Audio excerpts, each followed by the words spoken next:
Hello there, friends. Welcome to episode 51 of That One Gaming Podcast. My name is Colin, but I'm otherwise known as Delicious Morsels, and here with me today is Lucas, aka Carnevil9. How's Lucas doing today? I'm doing all right. All right, good to hear. And we've also got Neal here, better known as VMK89. How's Neal today? I'm doing pretty swell. Pretty darn swell. If you are new to this podcast, welcome. You can find us on Spotify, Apple, or one of the many other podcasting platforms out there where the three of us get together every other week to talk about a variety of topics in the world of gaming. On this episode, we are setting the record straight with regards to emulation. Having been rather topical in the news as of late, from the Nintendo-led takedowns of emulators Yuzu and Citra to Apple finally allowing emulators to exist on the App Store, we thought now would be a great time to discuss the topic since it's one we're all passionate about and there is a lot of misinformation to be found out there. We'll be discussing our thoughts on emulation in general, its relation with and the ethics of piracy, and more. But before we get to that, we'd like to talk about what we have been playing since our last episode. So, Lucas, what have you been playing? I've been chipping away some more at Sonic Advance 1. I'm struggling through a Sonic All Emeralds playthrough.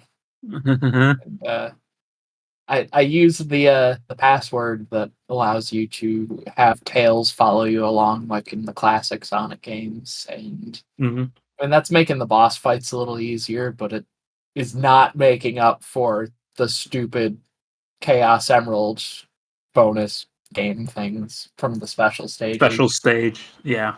It's awful. Oh, it's sounding like the Chaos Emeralds are another skip from me then.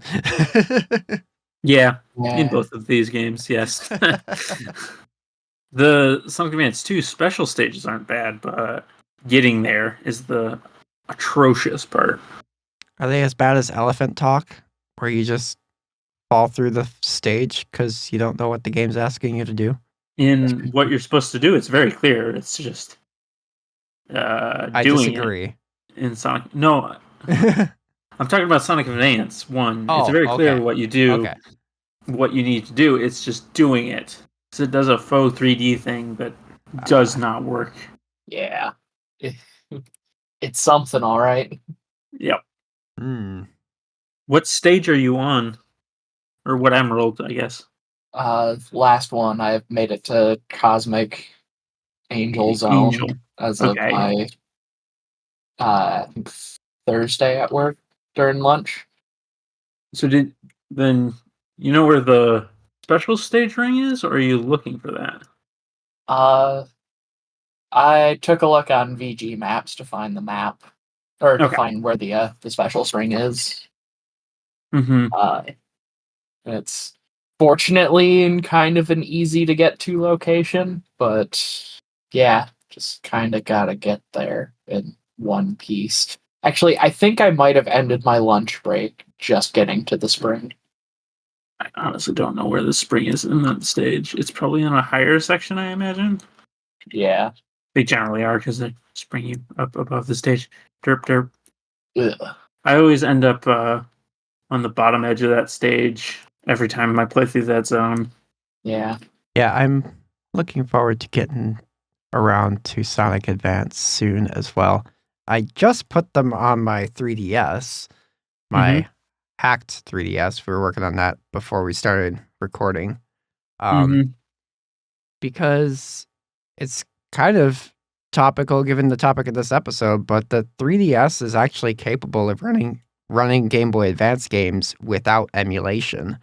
Good Vibes Gaming did a video about it a month or so ago, fairly recently, talking about how the 3DS is actually, even though it's only able to run digital versions of Game Boy Advance games, it doesn't do so through a layer of emulation. It's actually running them natively on its hardware, which is pretty cool.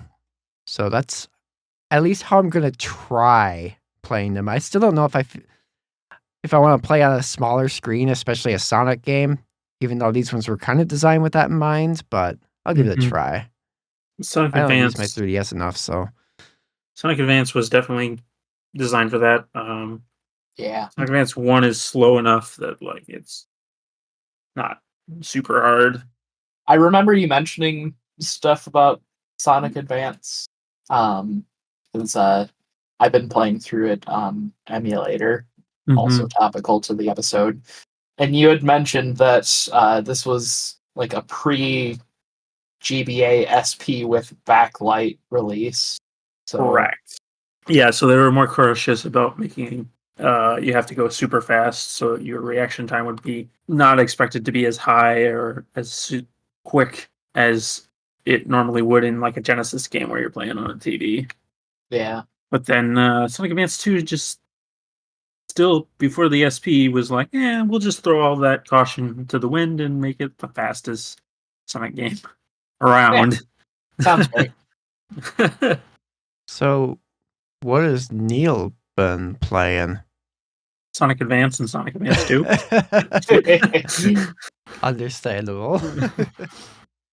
Related to this episode, I downloaded Delta emulator on my iPhone, since that's now a thing that I can do without a jailbroken iPhone. So I have been playing Sonic Advance on my lunch breaks, which has been a ton of fun. For the most part, touchscreen controls are not great. I think it would work a lot better if they had like a circle pad rather than like an actual T-shaped or a plus-shaped. Yeah. Yeah. But maybe enough people will complain that they'll add an option for that.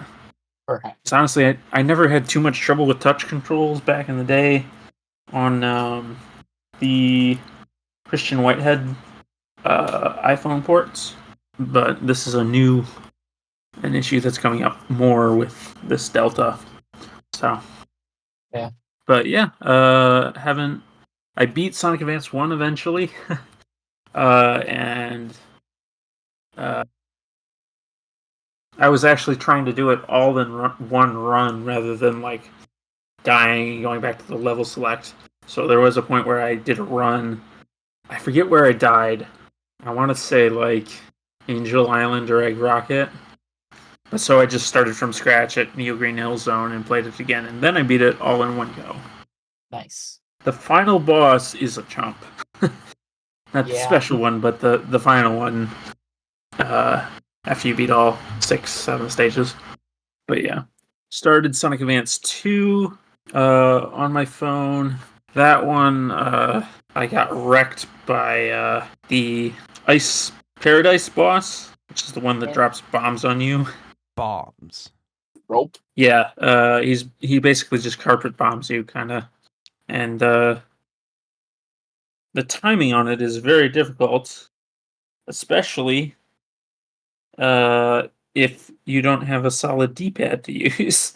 Yeah, I can imagine. So I was like above 9 lives, and I went down to like 4 by the time I finally beat it. It was rough. On my own lunch break, and there's people around me, and I'm like, don't start cursing under your breath. There's people here. Yep. But yeah, been enjoying it anyway, despite the D-pad problem. Yeah. So Colin, what have you been playing? Would it surprise you to learn I've been playing Final Fantasy 14? Not really. Kind of awkward due to the circumstances of our last episode's recording, since we kind of had to split it into 2 recording sessions 2 weeks apart due to technical difficulties. Since our previous What We've Been Playing section, which was in the first recording segment that we did, I finished the Stormblood expansion. And then I clocked myself on that one specifically just to see like how long it took me. It took me 27 hours to do all of the main story quests in Stormblood, plus all of my level 60 to 70 quests for my class, plus all of the side quests that you do to unlock what are called ether currents. It's something they introduced in Heavensward that basically just enables your mounts to fly in any given area throughout the expansion. You have to do a bunch of quests just to unlock the ability to fly, so you can't just fly over everything right away, sort of thing. So I was doing all those, and yeah, 27 hours to do all that. I was like, wait, so you're telling me I got all the way through this expansion in less than 30 hours? And I still have until July. I have 2 more expansions to go, and I have until July to get through those. Which is, I guess at this point now, 2 months.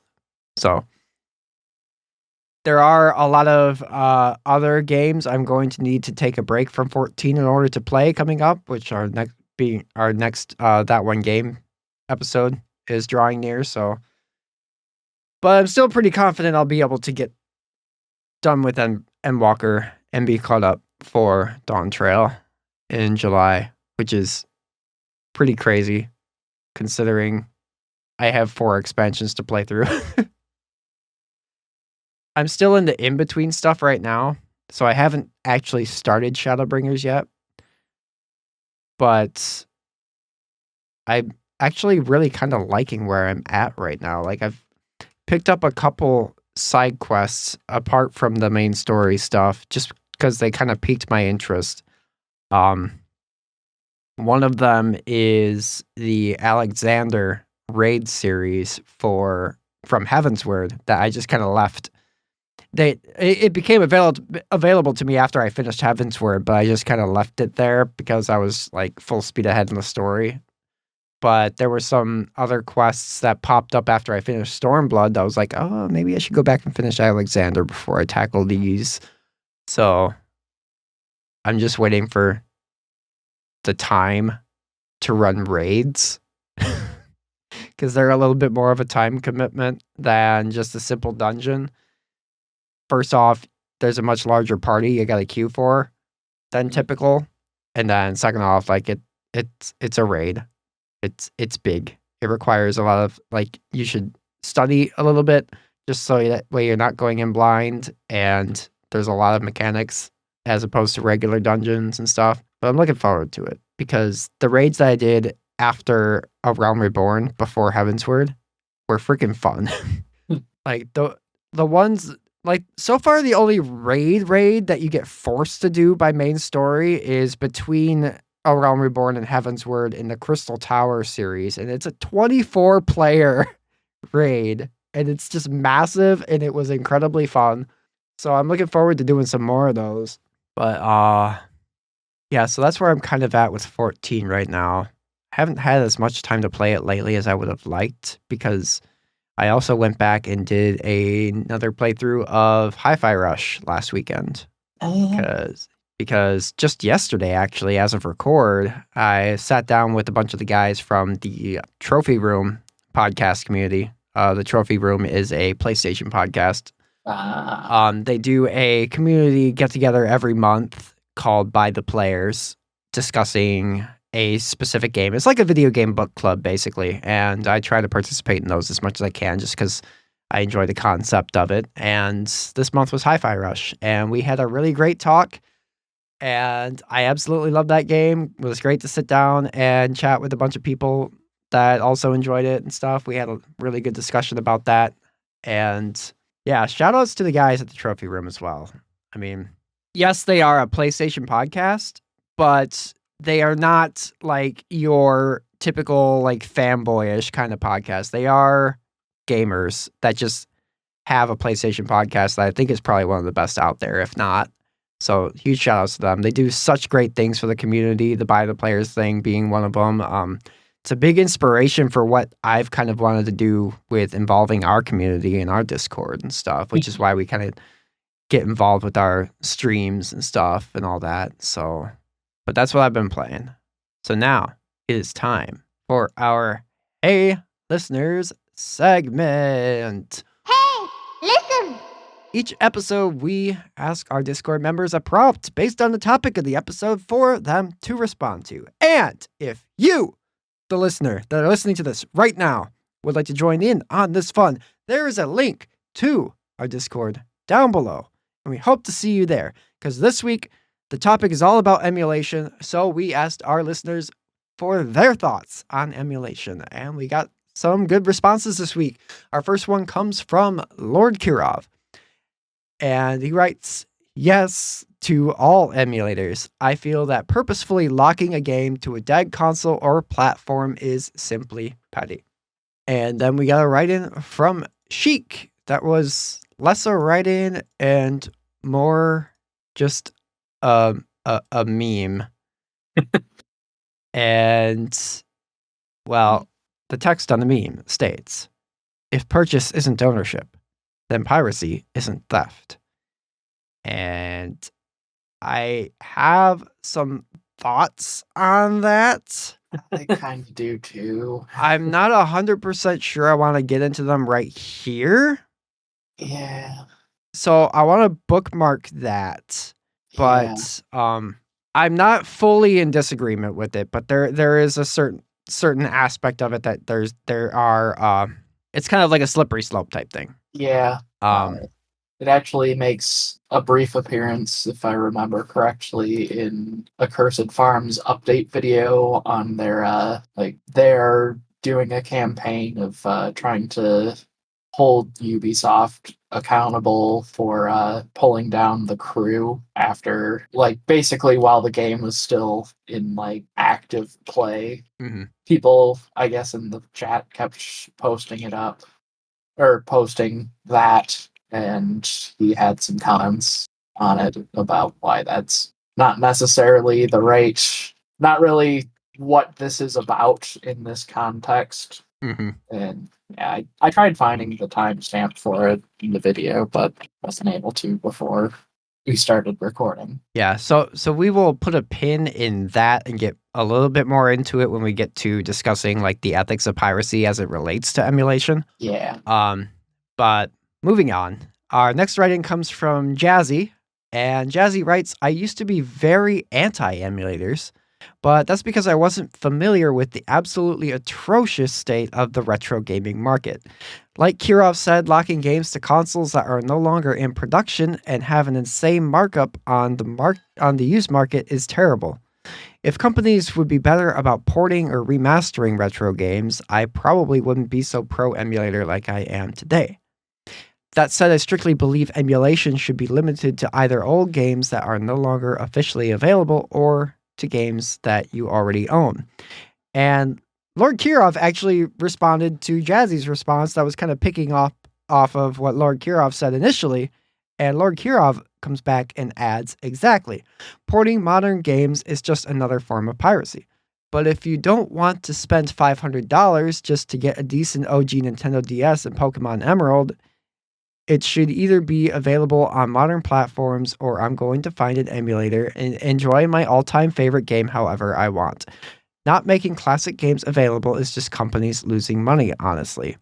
And yeah, I mean, they kind of just are leaving money on the table by not just having these things be available when people are lining up saying, hey, I mean, Nintendo is one of the most guilty of this.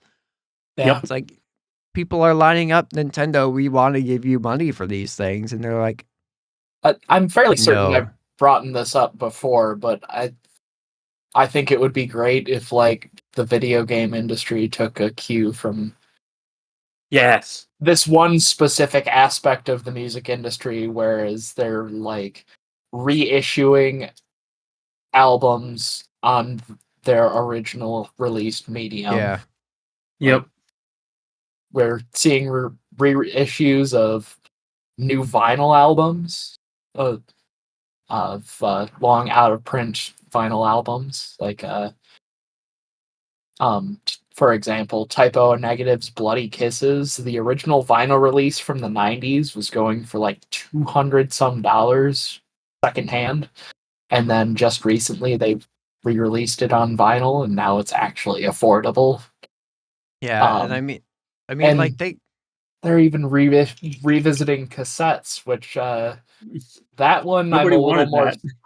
I'm a little more skeptical about that because the current cassette mechanisms that you can get in newly made players are garbage. Mhm. And like actual good cassettes were on like Type 2 chrome tape or Type 4 metal tape, but like it's still kind of cool to see cassettes coming back.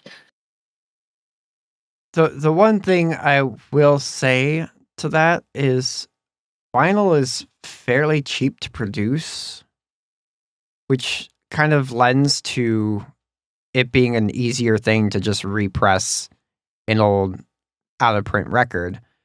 I would imagine that the hardware required to reprint a 30-year-old Super Nintendo game is probably a lot cheaper now than it was in 1994. But I don't know the specifics on that. But that aside, they could easily charge a premium for these products. Like they don't have to be like this is $50 like it was in 1994. It's like they could reprint Earthbound and charge $100 for it, and people would buy it. Yeah, and they're leaving money on the table. Yeah. Just to throw it out there, definitely not sponsored by PCBWay, but like you can get a PCB prototyped for about $5 with like $20 shipping, unfortunately, but still like their PCB prototype option on their website is about $5 a board. So yeah, and I mean there are a bunch of not options. That's the word I'm looking for. There's a bunch of like new games still being released on like original old hardware even to this day. So like it is an option. I just don't know relative to like the music industry's options, like what the cost to like produce is, I guess. Yeah. But we still have one more write-in for our Hey Listeners segment that comes from BMan12HK, who writes, with how most games aren't accessible anymore due to game studios not wanting to either remaster or port them onto newer consoles, emulation is quite literally the best way to be able to play older games. Like old games in general, if you don't want to pay a fortune by trying to buy the old hardware from games or sellers on eBay and more. There are many games that sadly are still locked behind consoles that either aren't being sold anymore or are being resold on websites like eBay, and they'll charge you way more than before. And until companies realize that people would like to play those games on current-gen consoles or PC, then emulation is currently the cheapest way to go. So thank you, everyone, for writing in for that. And a reminder, obviously, just like I reminded you before, if you are listening to this and you want to write in and get read on the show, you can do so by joining our Discord from the link down below. Now let's get into our main topic, which is emulation and why it's a good thing and not a bad thing. Lucas, why don't you start us off? Well, I get skewered by the audience. I don't really like, as far as emulation goes, I really don't like the trend of like focusing on high res upscaling and these sort of like visual appearances before accuracy related things, because a majority of my emulation experience comes from the TAS videos community, and like they've made a huge effort of like making sure that their emulators are up to snuff accuracy wise, that they can replay their TAS input files on console. So if you're one of those folks that likes to use something like, say, RetroArch because it lets you upscale the game to 4K and put all sorts of CRT filters on it, and yeah, sorry.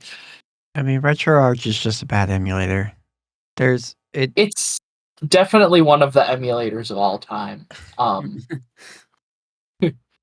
I have some mixed thoughts on it as well, but it's more of really a front end for like emulator libraries. It's the Which is original. where a lot of the complication comes from, I think, because it's really just trying to lay over top of something as opposed to you just running the standalone emulator on its own. It's kind of like laying itself over top of that. And I think a lot of complications arise from that. I don't think front-end emulators are necessarily bad. Yeah. I mean, Mednafen was doing that like years before Near had even started BSNES, that eventually was used to create LibSNES, that was eventually forked by the RetroArch team into LibRetro. And I actually think that the work put into LibRetro is great, because that makes porting emulators to systems so much more convenient, but also at the same time, one of the main devs is kind of an unsavory person, but also like it's all the same emulator core, and if there's inaccuracies in that emulator core, then it's not going to be like fully properly emulated the game. And like I wish Near's website were still up, because they had some pretty good examples of like, I mean, this is much older, but it was like comparing emulator accuracy of the at the time versions of SNES 9X, ZSNES, and BSNES, where like some games were actually just unplayable because of an emulator inaccuracy. Like, forget the name of the game. It was kind of similar to like a Jungle Strike or Desert Strike, but like there's a little shadow on the cartridge or the console version, instead of the emulated, where there's a little dark transparent circle to represent the plane's shadow as you're flying over the ground. And while that seems something incredibly minor, that's actually your aiming reticle for dropping bombs on things from this plane. And the at the time versions of ZSNES and SNES 9X did not emulate the game correctly to where that shadow following the plane appeared. So it made the game, I don't know, necessarily unplayable, but it certainly made it increasingly more difficult because the emulator accuracy just wasn't there. And I know SNES 9X has since fixed that, because they've done a lot of like crossover collaboration with the BSNES team to improve the accuracy. ZSNES, not so much. If you're still using that emulator, don't. It hasn't been in active development for probably at least a decade, probably longer. And also, there's been security holes found in it, and since it's kind of been abandoned by the developers, like, you shouldn't be using that. Yeah, I feel like some modern emulation projects are like slightly misguided, because they are trying to make the games look better more than they are trying to actually accurately play the game. It's probably not the sort of like emulator discussion we're thinking it was going to be, I bet. Yeah, I don't know. I will say in response to that though, as long as everything that needs to be there is there, personally, I kind of like the ability to upscale and do all that crazy stuff, especially with PlayStation games. Like, messing around with upscaling and all that in an old crunchy PlayStation game is actually really highly satisfying to me. And that's fair. Because it's surprising how good some of them could look. Like, when I was playing Xenogears and I boosted up the resolution on all of the 3D graphics in that game, it looked freaking fantastic for a PlayStation game. Yeah. I mean, as long as like the underlying code to make the game play accurately to the console is there in the first place. Right.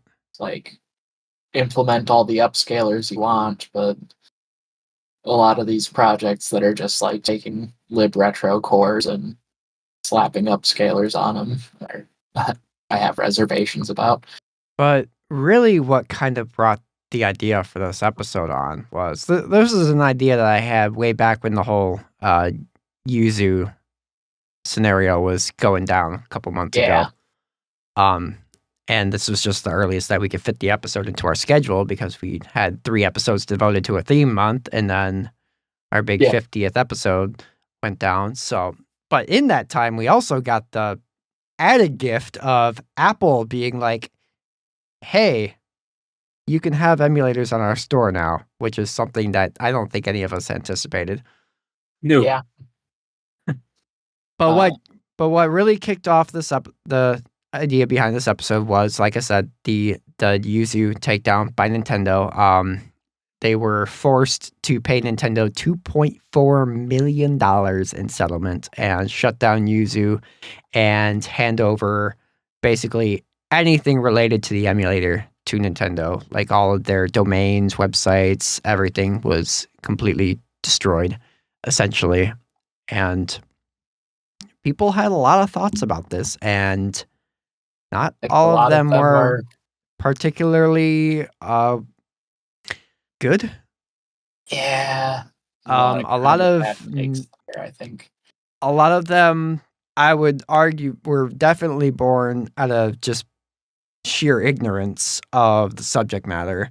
But with Yuzu in general, they kind of invited it upon themselves. So, from what I've discerned, yeah, I think so as well. Like this was not a situation of Nintendo just completely out of the blue dropping the hammer on this emulator. There were precedents for them to move in and do what they did. Unfortunately, Citra kind of got caught in the crossfire, which is a 3DS emulator, because the people behind Yuzu also did the Citra stuff. So that was a little bit unfortunate because Citra was over here just kind of minding its own business. It wasn't really... And then all of a sudden it's like, oh, no, now we're down 2. But what really kicked Yuzu in particular was they opened up a Patreon for the emulator. Yeah. Mistake number 1, Yeah. asking people for money for your emulator. Even though the emulator itself is free, they were taking money in exchange for exclusive perks and access to exclusive features for the emulator. They were, I guess, given early access to new patches that would enable new games to be able to play earlier.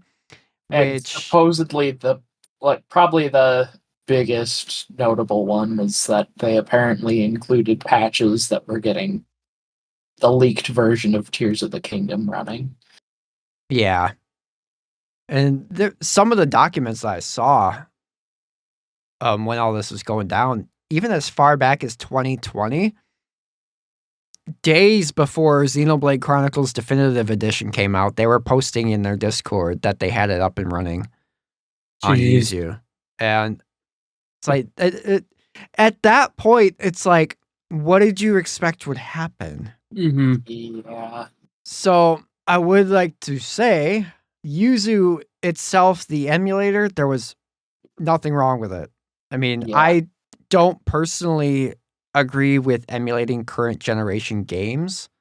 I certainly do not agree with the piracy of current generation games. If that game is still being produced by the publisher, like you could still walk into a store, buy it, you could still go onto your current gen system and purchase a digital copy of it, you should not be pirating that game. And there's an interesting video that Bob Wulff of the Wulff Den channel on YouTube did, kind of explaining the legalities of especially current gen emulation and stuff, where it is obviously it's perfectly legal to have a copy of the game, make a backup copy yourself, and use that copy in an emulator. It is not, however, legal, even if you own the game, to download a copy of it online. Mm-hmm. Yeah. So there's that weird disconnect. It's a gray area. Yes, it is obvious. Yeah, it's a really weird gray area because you did pay money for the game. So like you did like pass that step. So it would stand to reason it's like, well, it's a lot easier to just download a copy of this if I want to play it on an emulator than it is to go through all of the rigmarole in the process to make a backup of my own. Because as detailed in this video that Bob Wulff did, I'll leave a link to that video down in the description if I remember to while I'm editing, where he goes through detail just how difficult it is to back up a game, even going all the way as far back as like the Wii and the GameCube and stuff. It's such a hassle that it's no wonder that people would just resort to downloading a copy instead of backing up their own. Yeah, you would think with like optical media, it'd be a lot easier to make your own backups, but in like the case of the GameCube and the Wii, like probably more so the GameCube, like it, and I think actually Xbox as well, like you need very specific brand, make, and model of optical drives that will be able to read these custom disc formats. It's like I've looked into running original Xbox games off of discs before with a CXBX, and as far as I can tell, like you need to have a drive manufactured by like one of 3 manufacturers that provided OEM drives to the Xbox in order to actually read them in the first place. I would say the same about PlayStation, but like all of my PlayStation, I suppose I've ripped directly from discs using actually just like off the shelf backup software. PlayStation 1 wasn't very well copy protected. Yeah. I got a little bit more difficult with the PS2 and then the PlayStation 3 moving up to a Blu-ray disc. Complicated things further. Yep. Because that included provisions for like the whatever it was, HDMI's copy protection scheme. I want to say it's like HDPC or something like that. But yeah, New Media lobbied for it is high bandwidth digital content protection. So that makes even playback of legitimate Blu-ray discs on DVD drive or like Blu-ray drives for PCs incredibly annoyingly difficult. Like I have a Blu-ray drive in my media center out in my living room right now, and I still can't get Blu-ray discs to play properly in VLC. That's weird. Yeah. Also like HDMI.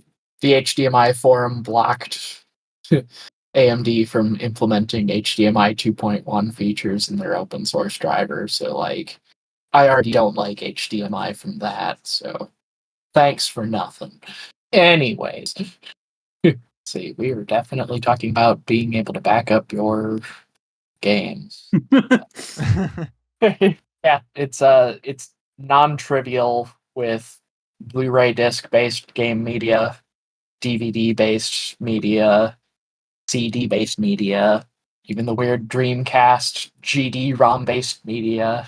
Actually saw before they abandoned Twitter because Twitter reasons. Foon Turing was working on assisting with a project of being able to back up Dreamcast games using a very weird and rare CD-ROM drive or CD drive that they had that was capable of reading dual-layer CD discs in order to back up the weird proprietary GD-ROM format that the Dreamcast actually used. They were more or less like off-the-shelf CDs, but they might have been multi-layer because they were up to like a gigabyte in size, but it's a non-standard medium that prevents you from backing it up easily. So it once again conflicts with your ability as a consumer to back up the game that you purchased. Yeah, and that's another thing. It's like just the ownership thing of it all. Like we mentioned the whole Ubisoft taking down the Crew. Yep. As an example earlier, where it's like you spend money on a thing and you don't own it. Yeah. And we kind of, as consumers, we should have the right to own what we'd spend money on. Yeah. It's like that's the whole point of purchasing something, is to have ownership of it. We Yeah. are not renting a video game when we buy it from Walmart. We are purchasing it. Yep. And with that property that we spend money on, it should be our right to do with what we please. And the people that were using Yuzu to circle it back to Yuzu, people Yep. that were using Yuzu to play their ripped copies of Nintendo Switch games on like a Steam Deck or just a more capable piece of hardware than, let's admit it, the Nintendo Switch is pretty old now. Yeah. That is fine, but you know that a large majority of people using that emulator were not doing that.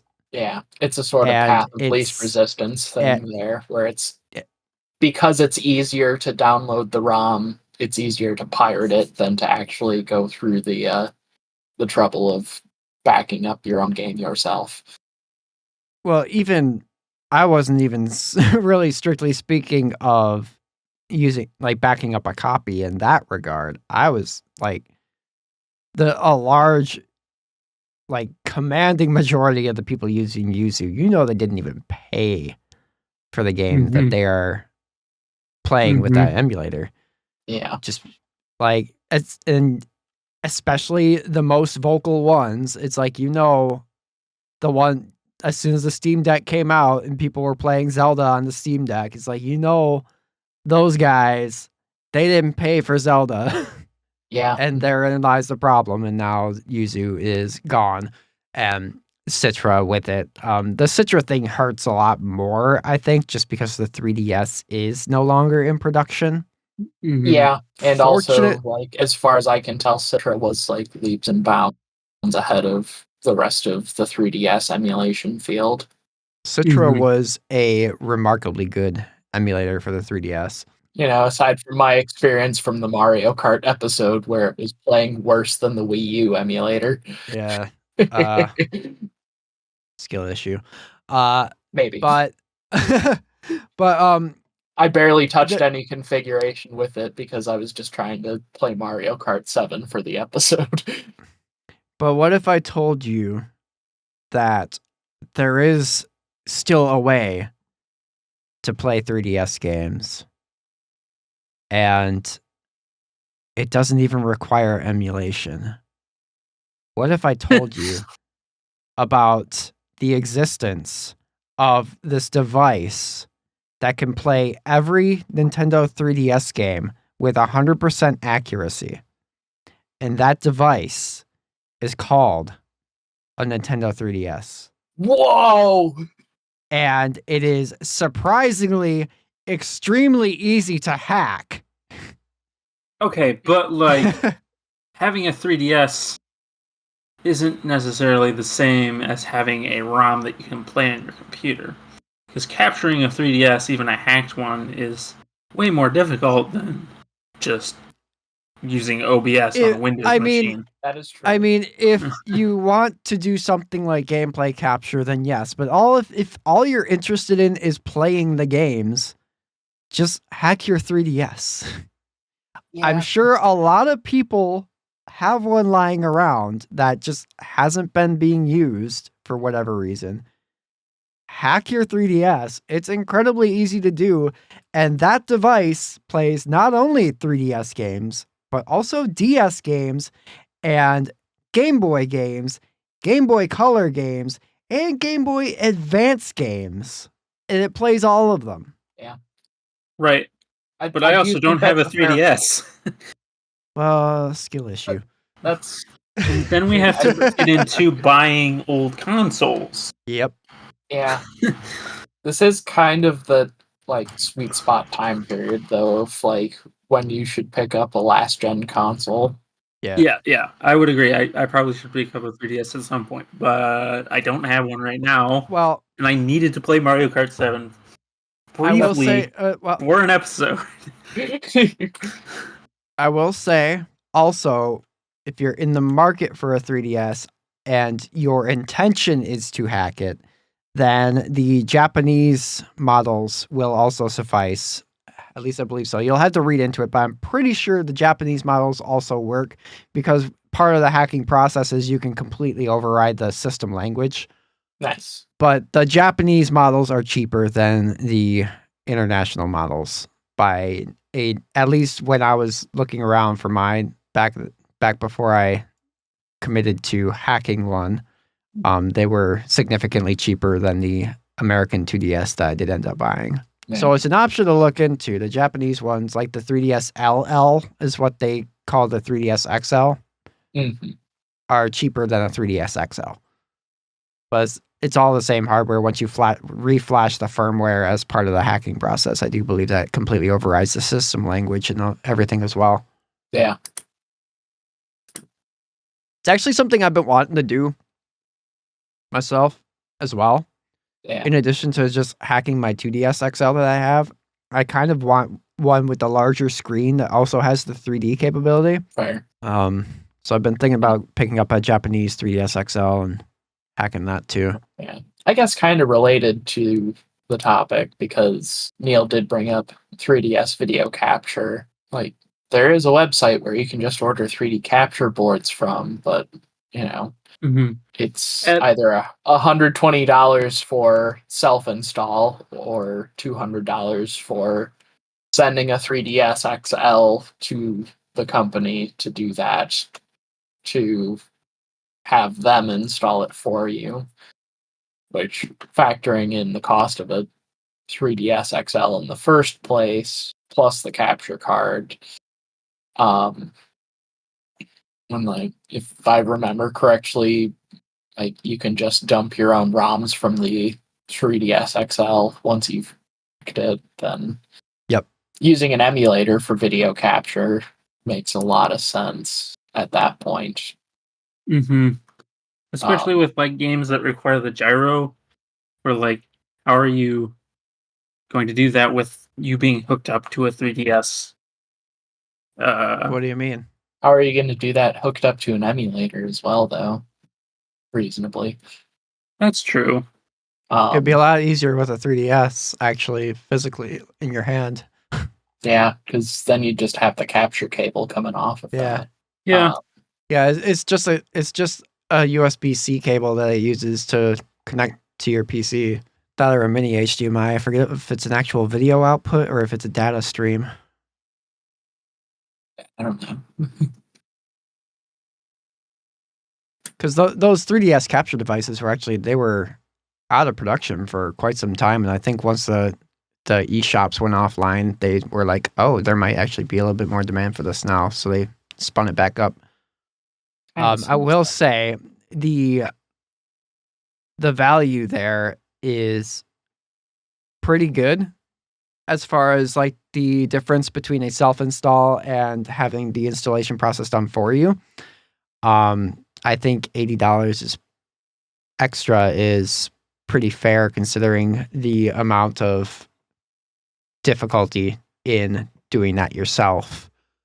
I would not attempt a self-install of that unless you are very, very comfortable with small electronics and soldering and stuff, because I've heard the 3DS is pretty difficult to work on They specifically say soldering experience required for their listing for the capture card self-install. But anyway, let's get into the whole piracy debacle.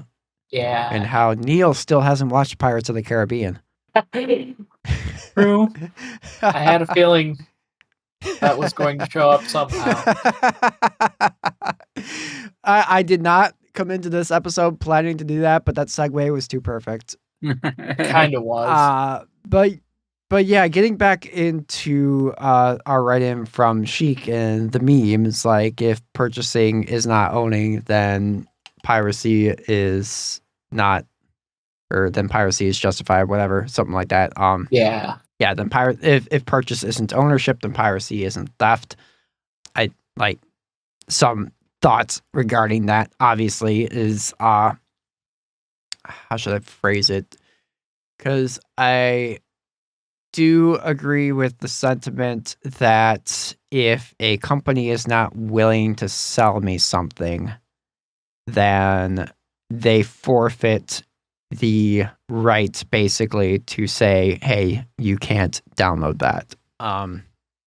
If you are going to tell me that I can't download a copy of Mario Kart Double Dash for the GameCube, then let me buy it from you.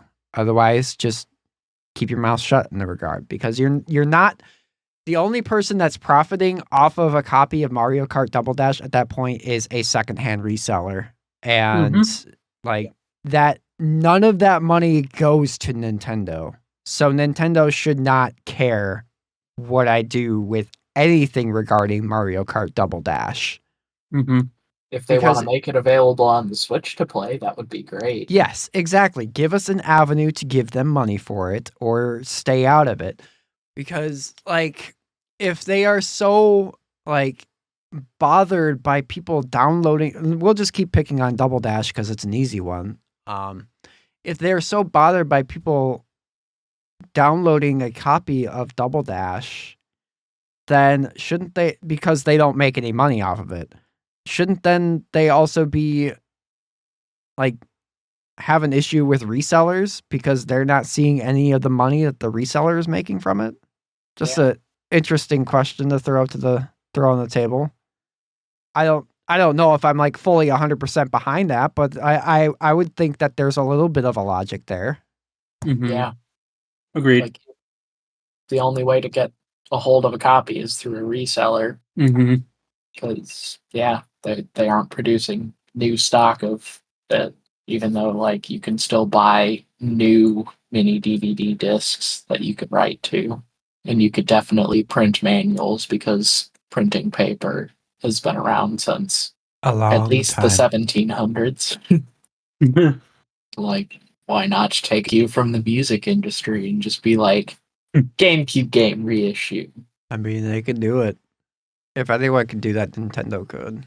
Yeah. And that does create a little bit of a, I wouldn't say complication, but just a little bit of a little bit of a snag, being like, okay, we've reprinted this GameCube game, but we're not selling, but we haven't like reproduced a GameCube to go alongside it, sort of thing. Yeah. So you still have to rely on the secondary market to get the hardware.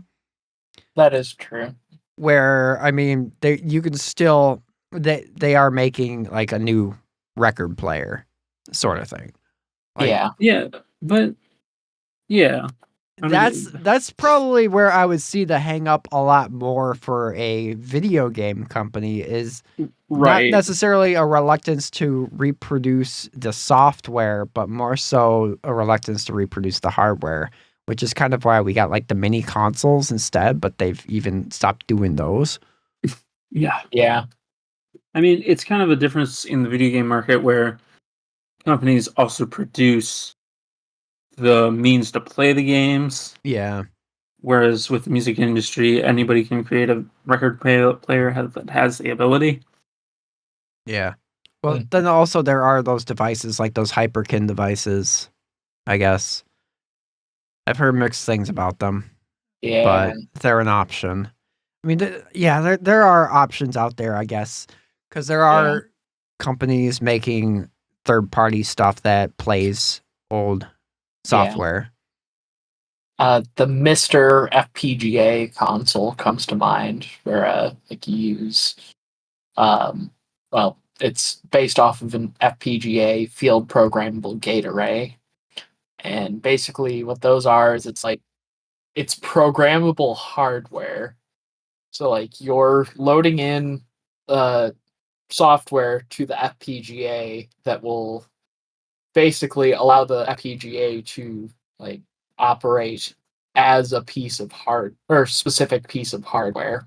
But ultimately, at the end of the day, those FPGA cores are still an emulation of the actual hardware. So like, just because you're using an FPGA console doesn't mean you're any better than the people using an emulator. And there's apparently quite a bit of divide between the FPGA console community and the emulator community on that. It just kind of rearranges the emulation in a way where instead of emulating through software, you're emulating through hardware. Yeah. At the end of the day, you're still loading software into something to do what hardware would do. Yeah, and like another thing that they could do also is they could do like, instead of footing the bill themselves to remake like a new SNES or whatever, they could just license out to another company to foot the production of the hardware.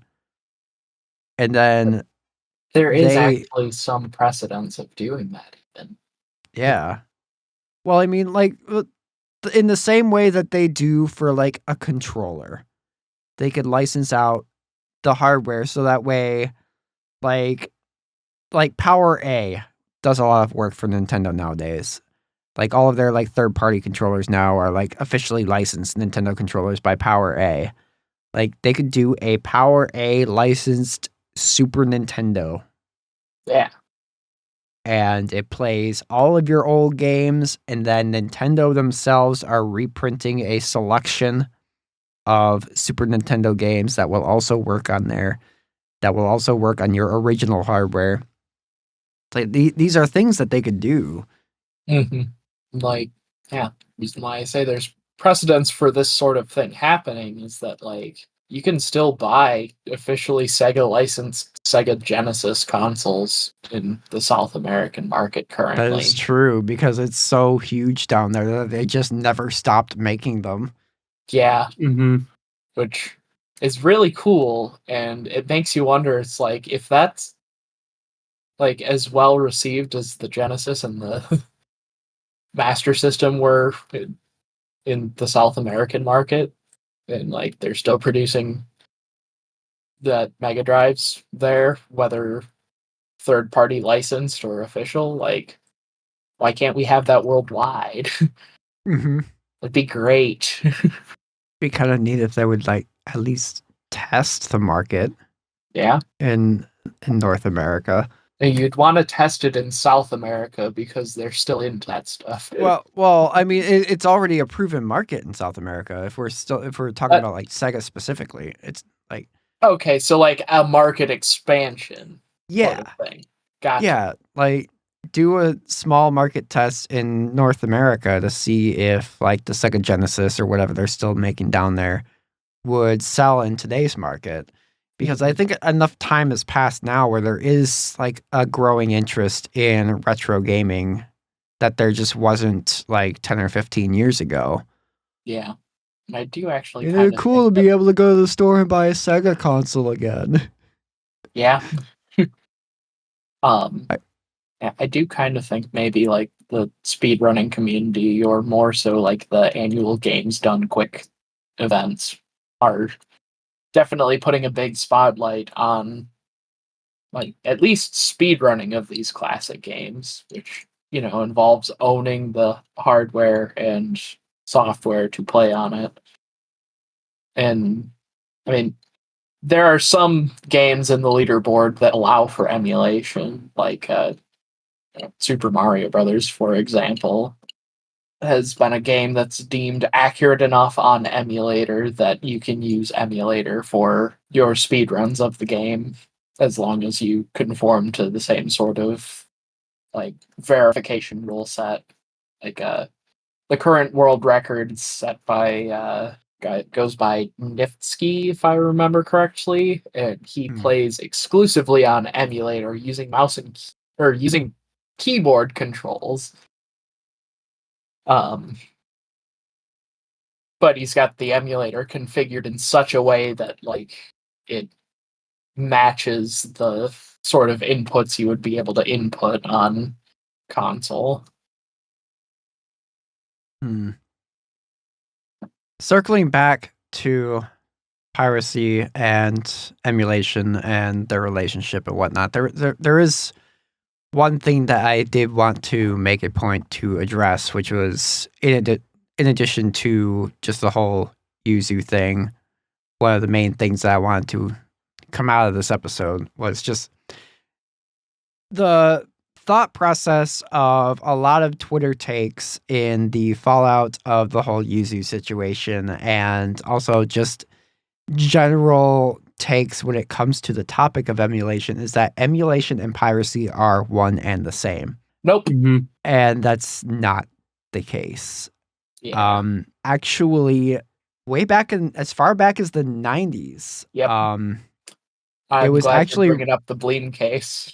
yes. I don't know the specifics of it off the top of my head, but all I do know is that Sony tried to sue a producer of an emulator way back in the 90s, and the courts ruled in the favor of the emulator developer that emulation is perfectly legal by US law. Yep. And there is nothing wrong with the act of emulating a game. Where it gets complicated is when the topic of piracy is introduced into the situation, but emulation in its purest form, that is perfectly legal.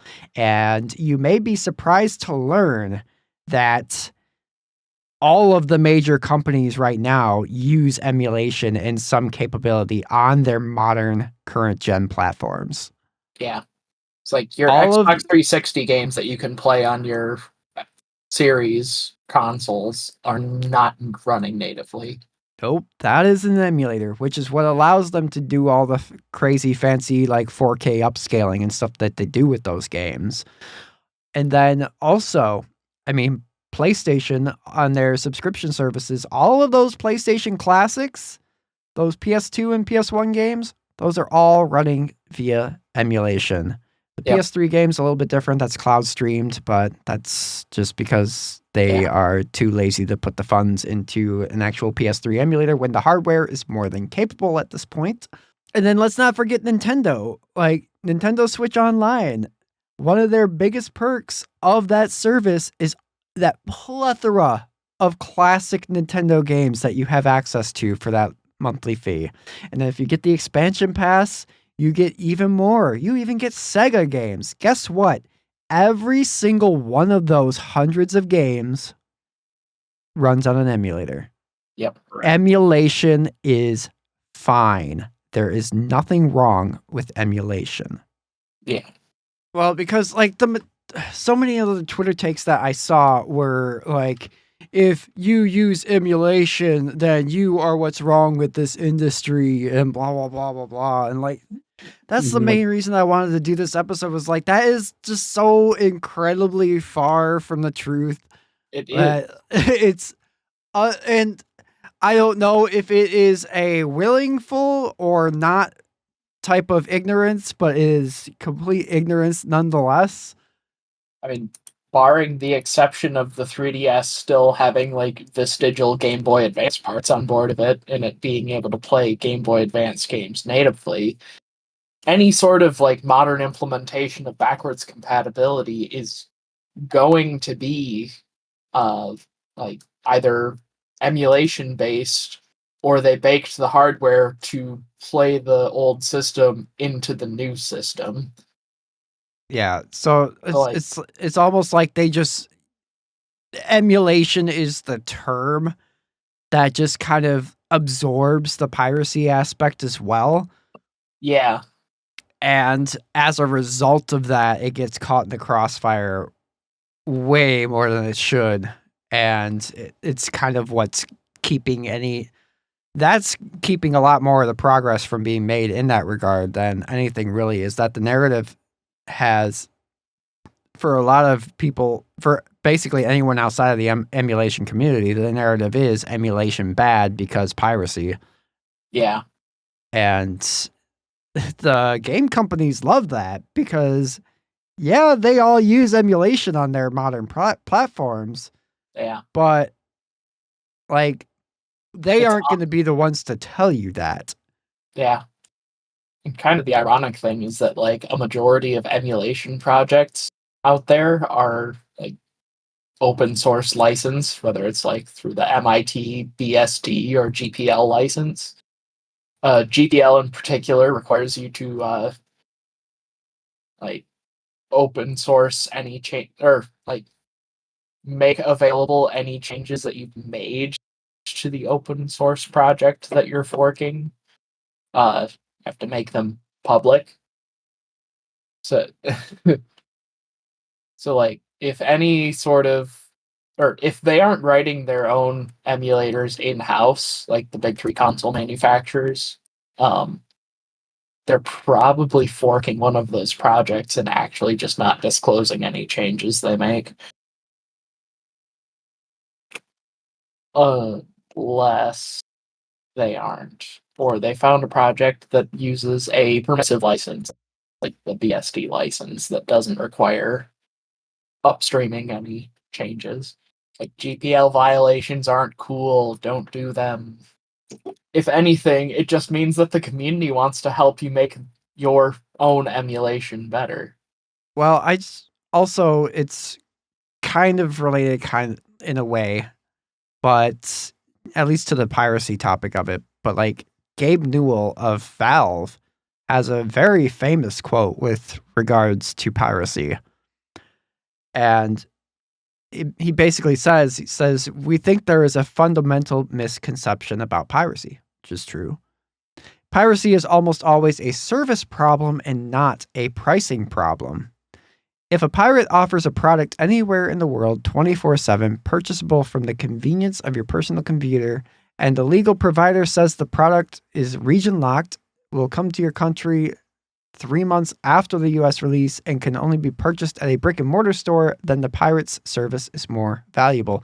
And that was kind of him arguing about what made Steam such a great thing for PC gaming. Yeah. Was because they offered a service that was better than the piracy service. It has a ton of features. Everything is super easy. It's a click away to purchase a game. And piracy for PC games specifically went way, way, way down, almost entirely non-existent due to just the services offered by Steam in that regard. So, like, if these companies don't want you pirating their games, just make it easier to give them money for them. Let us give them money. Yeah. Right. Like, there's always going to be a segment of people out there that is just going to take the piracy route. Yeah. The difference is the proportion of those people are could radically be reduced, because a lot of the people that turn to pirating an old game are just people that are like, I don't have $300 for a copy of Fire Emblem on the GameCube. Yeah. But I'd really love to try this game because it's the only game in this entire series I haven't played. Or I only have exactly enough money to purchase this copy of Mega Man X3 because it's around Christmas time and we just got our Christmas money from our relatives. Well. Speaking from personal experience. I mean, not everybody's going to be able to walk into a store with a deck of Magic the Gathering cards to trade in toward a copy of Earthbound. Yeah. And not every game store is going to have a copy of Earthbound to purchase either. This was my personal copy of X3 that I purchased is the first copy of Mega Man X3 I have ever seen personally in my lifetime. I just turned 31 2 days ago. Well, I mean, X3 and Earthbound are also kind of bad examples anyway, because both of them are pretty bad. They're both readily available now. Yes. Mega Man X3 is part of the Mega Man X Legacy Collection that you can regularly get for pennies on the dollar these days. Go buy it, go play it. Tell Capcom we need more Mega Man.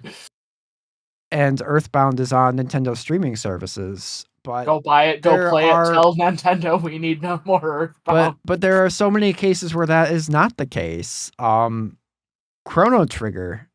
Yeah. I paid $200 for a copy of that on the Super Nintendo. The only other avenue for buying that game right now is on Steam, and for many years that port was not very good.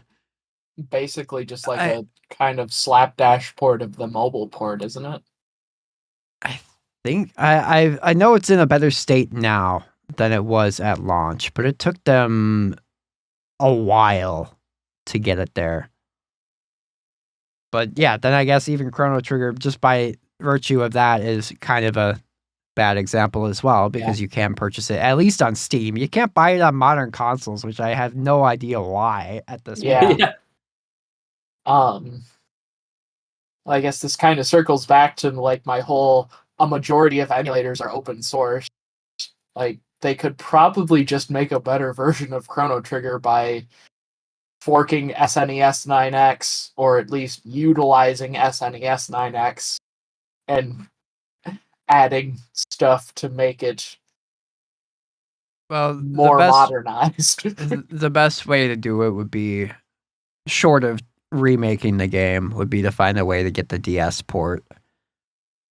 Because the DS port had an updated script and everything, where the Super Nintendo was a little bit it wasn't as bad as some older Square Enix games as far as the translation front went, but there were aspects of the script that were definitely, just by limitations of the hardware, they weren't able to translate it completely properly.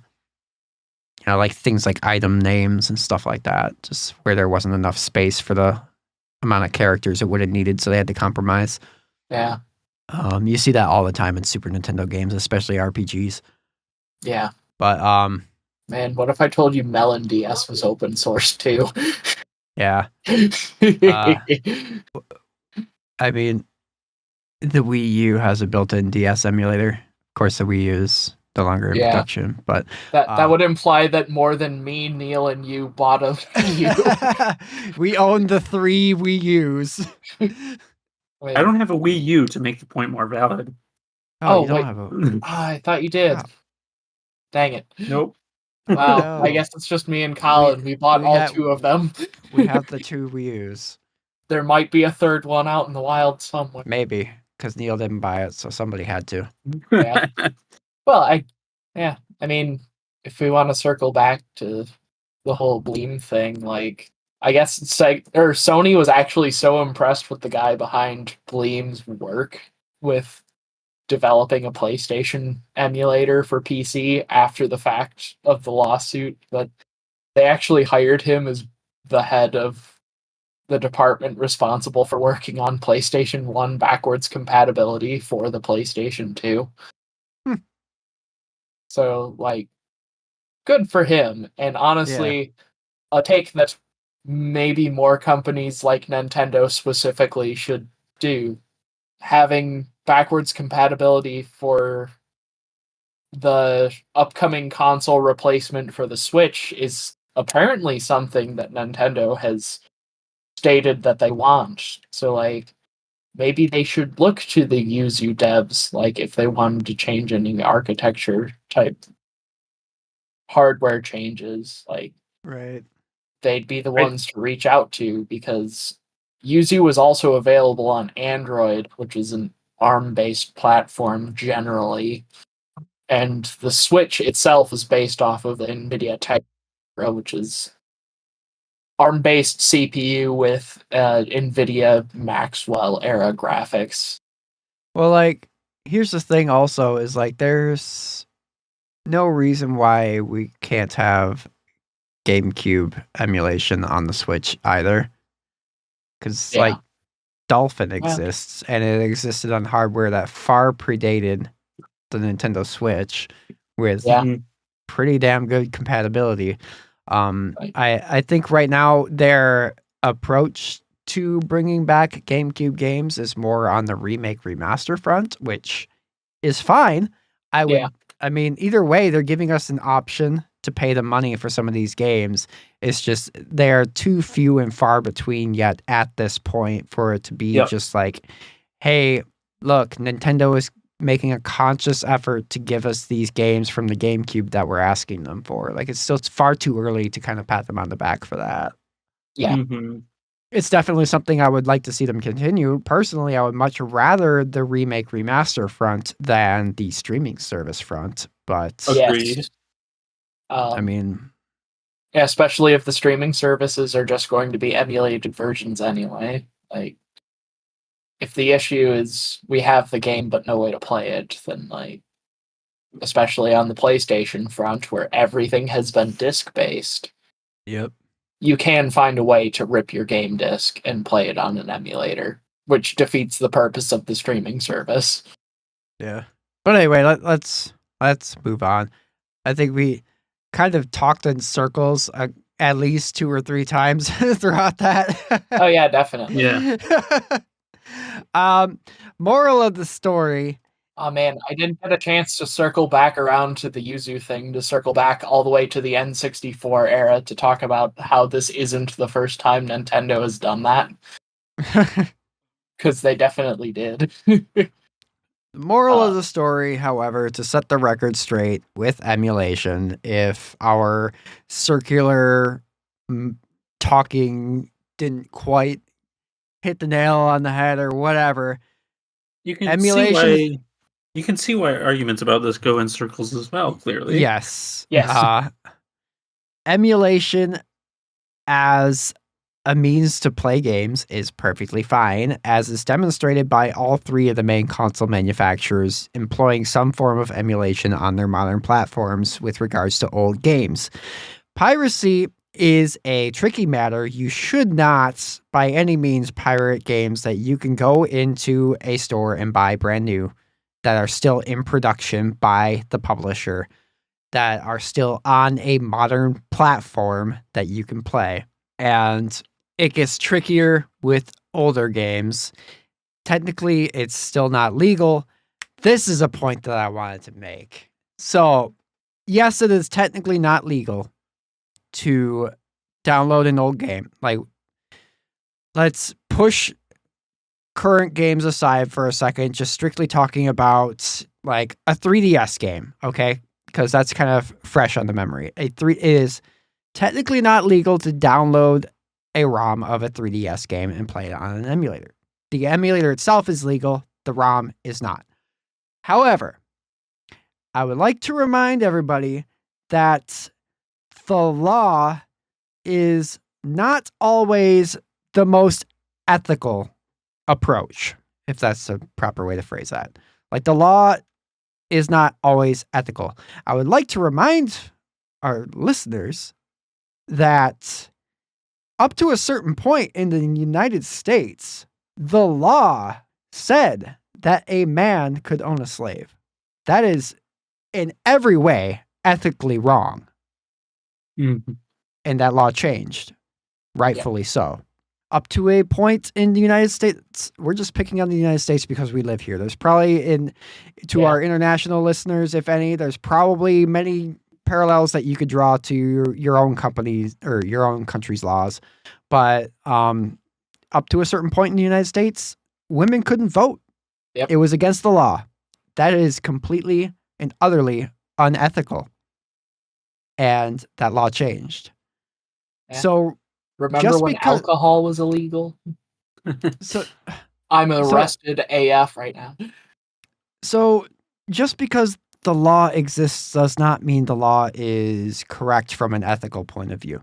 Now, you could make an argument even with that in mind that still downloading an old game is still stealing a copy of an old game. And I won't argue with you there, but I will say is like, if the only party that stands to profit from the purchase of that game is not related in any way, shape, or form to the original publisher of that game, and the only avenue of purchasing that game is for a severe upcharge, then is it really ethically wrong to just download a copy of it?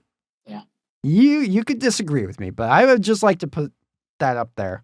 Like, the law, just because something is the law doesn't mean it is correct. That's just the main point that I wanted to drive home there, and something to think about. Time to throw a big wrench in things. Realistically, how are they going to tell? That is true. So, for a long time, just to verify that you were getting good ROM dumps, and I believe the project's still in active works, there was a project called Good Tools, and they made tools for auditing ROM libraries, make sure that game ROM image dumps that you had were like verified good ROM dumps, which is to say they are perfectly one-to-one ROM image dumps from your cartridge. And theoretically, if you dump your own copy of, say, like a Super Metroid ROM, and you were to download a ROM image of Super Metroid from a website that hosts them, technically illegally, and you were to run the good tools, good SNES tool on them, would report back the same checksum, which means like the hashed values of these games are identical to each other because it's the same ROM image. So besides looking at the metadata in your computer's operating system of when that file was created, how are they going to tell? Or like checking with your ISP and stuff, but Yeah. there are avenues for them if they choose to pursue it. But Yeah. I mean, legally speaking, the law still rules in their favor, but also like ethically speaking is a completely other thing. Like it is not ethical for something like an old game to just be forgotten to obscurity because a company refuses to sell it to you and then also refuses to allow you to download a copy of it. Yep. But yeah, the record has been set, hopefully straight, because that's what the title of the episode says. Yeah. And let's move on. They should reissue things. Yeah. But let's move along to our weekly link to the past. And this one's interesting because we have 3 games, but they're from the same series and they all released on the same day, 3 years, like a year apart from one another. And those games releasing on the date of recording, which is April 28th of 1993, 4 and 5, turning 31 years old, 30 years old, and 29 years old. Super Bomberman 1 through 3. That's just wild.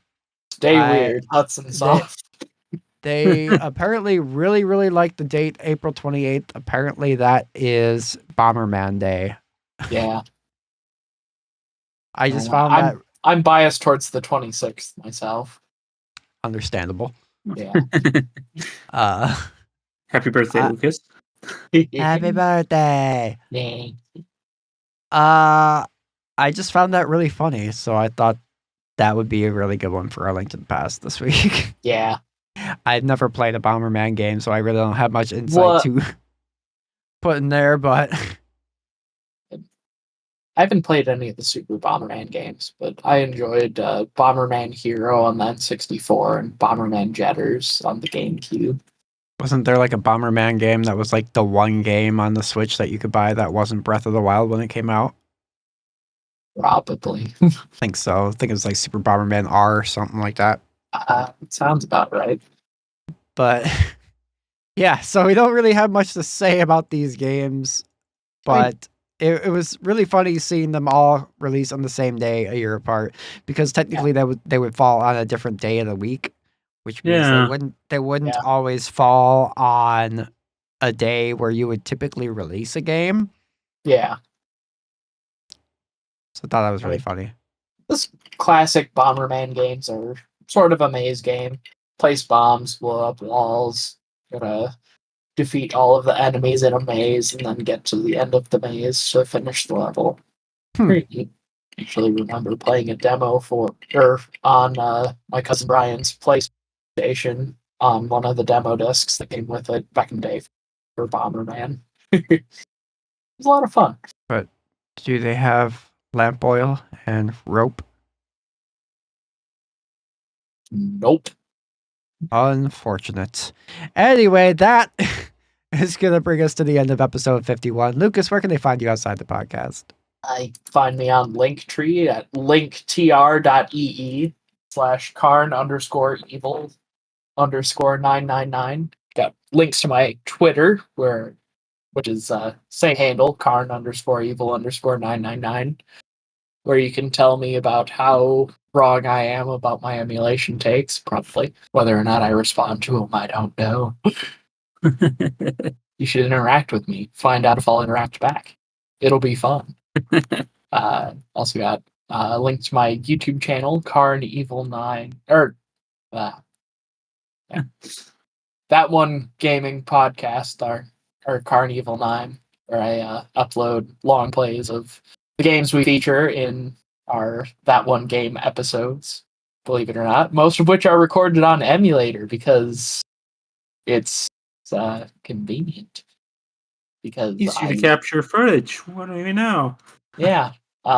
It's almost as if I'm using an emulator specifically designed for the purposes of recording gameplay inputs and playing them back at a later date to encode them. Shoutouts to Task Videos and the development crew behind BizHawk. Also got links to my Steam, where I don't play emulated games. I play games that I purchased, mostly because if I'm not playing console games, that's where I'm at.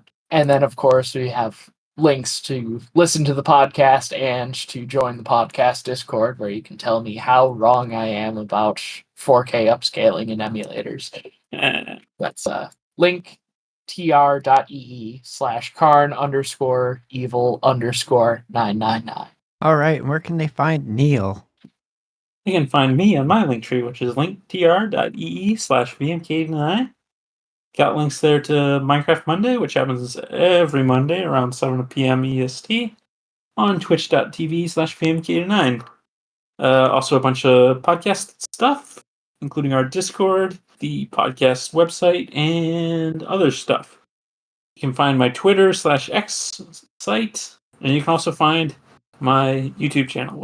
But I'll bounce it back to Colin with his socials. And you can find me on Twitter at Delicious Morsel, and also on YouTube at youtube.com/deliciousmorsels and youtube.com/@deliciousmorselsmusic. I actually got a new video up on that second channel as of yesterday. I started playing around with sound fonts, and oh boy, this is going to be a bit of a rabbit hole hobby for me. I can already tell. I've already done like 5 songs, and 2 of which are thrown up on the YouTube. There's the one that's already there. There's another one that's going to be going live the Wednesday after this podcast goes live. But if you ever wondered what One-Winged Angel from Final Fantasy VII would have sounded like if it was the final boss theme in Final Fantasy VI instead, I got you covered. There is a video on that channel already, youtube.com/@deliciousmorselsmusic. Hit me with a subscribe there. I don't know how frequently I'm going to be posting these things, but I have a fair collection of them already, so I may as well put them up there just for the fun of it. Yep. And I will be posting there as well still TOG songs as I get them done. But anyway, as always, if you liked what you heard here today, please be sure to hit the subscribe button where that's an option. Leave us a review on Apple Podcasts because I hear they like that stuff. Hit the like button if that's a thing, and feel free to share this episode with a friend.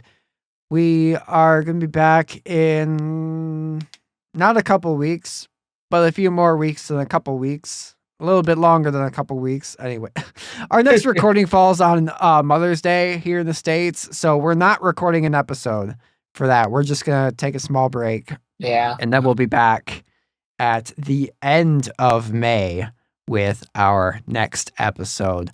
But until then, have a wonderful rest of your day. And remember, play for the cows. Stay for the bears. And tell your mother you love her.